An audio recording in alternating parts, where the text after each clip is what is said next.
director of the ERA, broadcasting from Gateway Cygnus. If you can hear this, if anyone can hear this, you are not alone. They came from nowhere. We called it the invasion, but it was annihilation.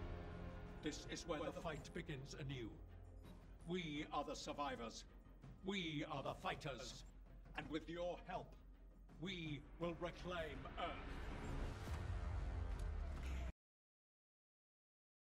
Alright, so you just launched Second Extinction. After you bought it, you probably found it on sale on Steam and thought, hey, this looks like a pretty cool game. After you create your Apex account, you're expecting, oh, there's gonna be a tutorial. But no, you get a world update that you can't skip. And you have no idea what any of this means. So, you launch the game, you hit enter, you get past that world update, and you think, alright, what do I do now? Well, it's your first time in Second Extinction, so what I would recommend is first, you're going to want to do an expedition.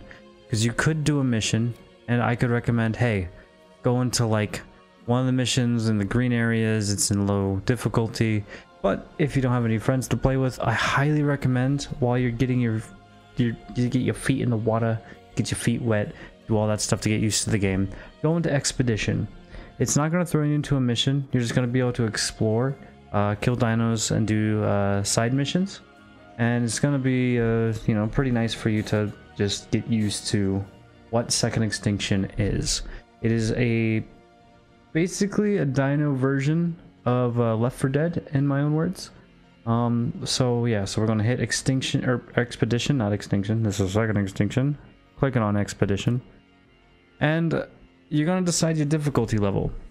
The difficulty level will decide how many stars you can get for your rating. It will decide the amount of dinos that are in the map and the difficulty of the dinos. So basically, if you go on normal, you'll find less ankylosauruses, triceratops that'll attack you, less specific types of velociraptors, you'll take less damage, they'll have less health, stuff like that.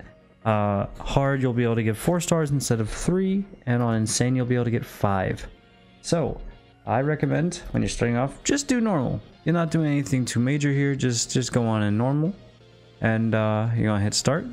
It's gonna bring you to this screen, and now you have to decide which hero you want to play. There are 4 heroes. You have Rosie, Amir, Ortega, and Jurgen. Something important to note, Rosie is an enforcer. She can use heavy weapons, like the minigun, the rocket launcher once you eventually unlock it, and stuff of the sort. You cannot give, I don't remember. Yeah, you can't give her the assault rifle. You basically have like heavy weapons that do a lot of damage. Amir, he's an operative. He doesn't have a lot of health. He's more of a support character. If anything else, you have the orbital surveillance, which highlights all enemies in the immediate area for a short period of time. So basically you scan the area, enemies pop up in red.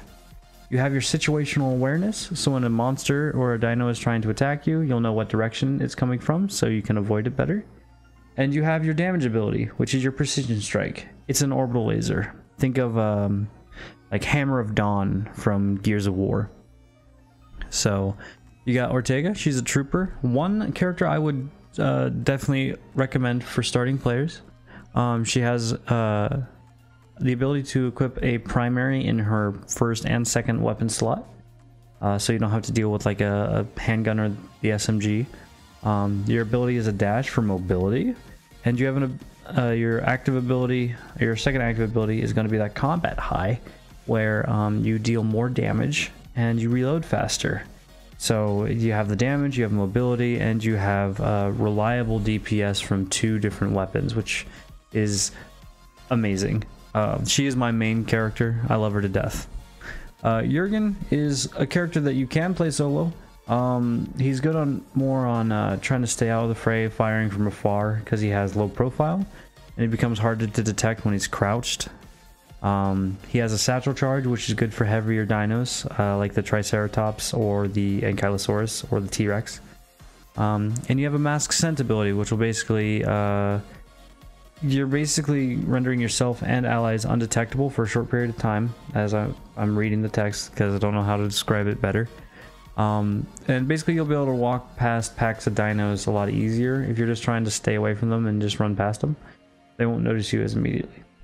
Now, the one character I would give a 100%, this is who I would recommend fully on who you should play solo for the first time when jumping into Second Extinction, is Rosie.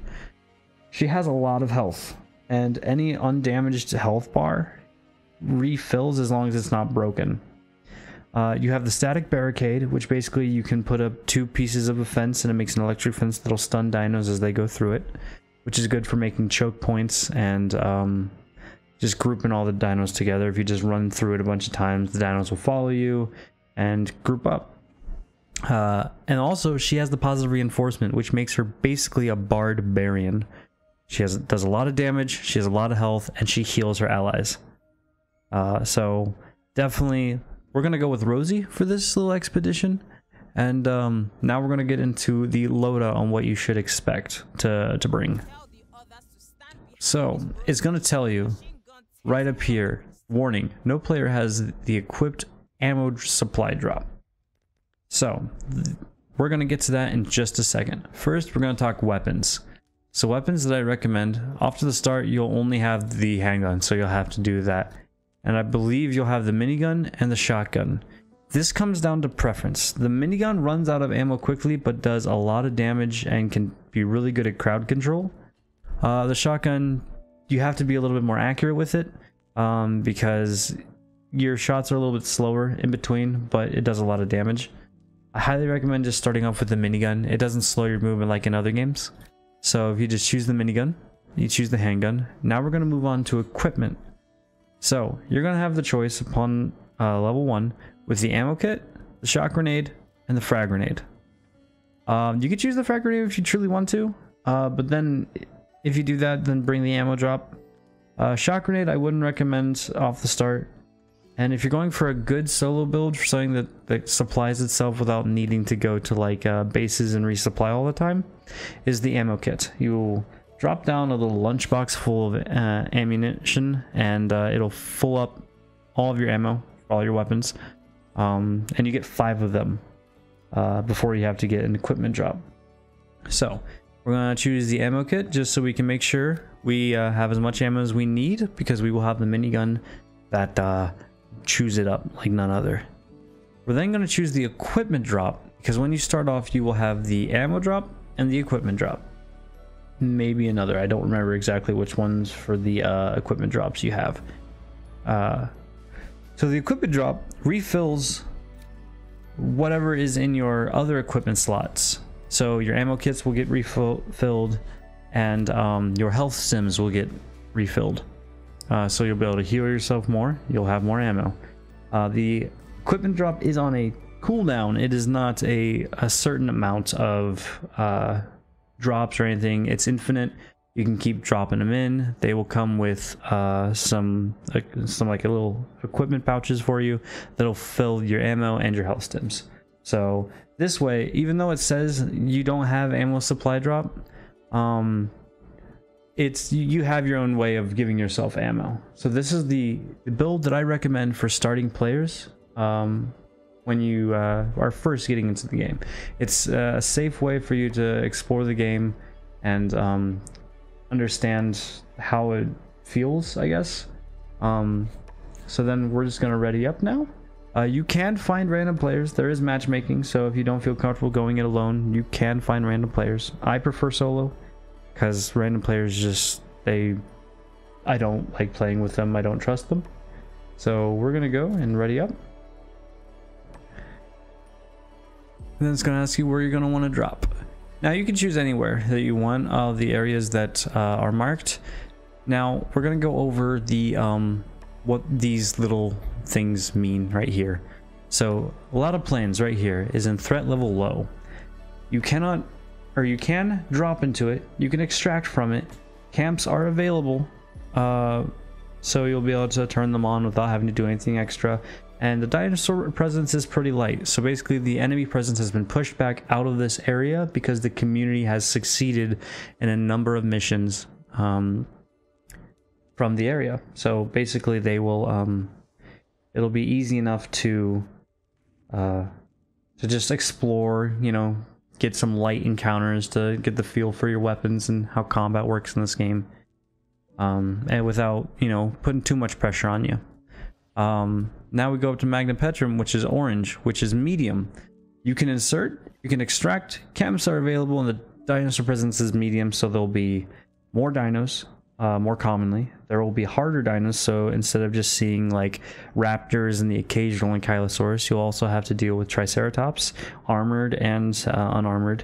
You'll also have to deal with alpha raptors, which basically will increase the damage of the raptors in its little troop. You'll get more armored raptors, which take a little bit more to kill, and more commonly the electric raptors, which can stun you. So if I feel like solo player, as long as you're competent at shooters, you'll be fine in here, as long as you play smart and safe. And then if we go over here into the threat level high, you can't insert, you can't extract. Camps are compromised, so you're going to have to recover them. And dinosaur presence is heavy, so there's going to be dinosaurs everywhere of varying amounts and difficulty. There's going to be a lot more heavy dinos, possible T-Rex roaming through the area. Definitely feel more confident, and I'd say you probably would want to go in with more of a group into this kind of situation. Especially starting off solo is not a good idea. And then we have over here, so it's still threat level high, as you can see. The difference is, over here, this is an emergency event. So somewhere in this location, there will be a difficult mission that you can play, that you can go into the area and try to complete. There's going to be a lot of dinos. There's going to be a side objective you got to do, like destroy eggs or to just kill all the dinos. And it'll be challenging. Recommended to 2 or 3 players, definitely. And you got to be competent, you got to have a good build, and I would definitely stay away from any area that has this symbol over it, because it's not going to be an easy time, and it's going to make the game seem a lot harder than it actually is. So for starts, we're going to just go into a lot of planes and drop in, and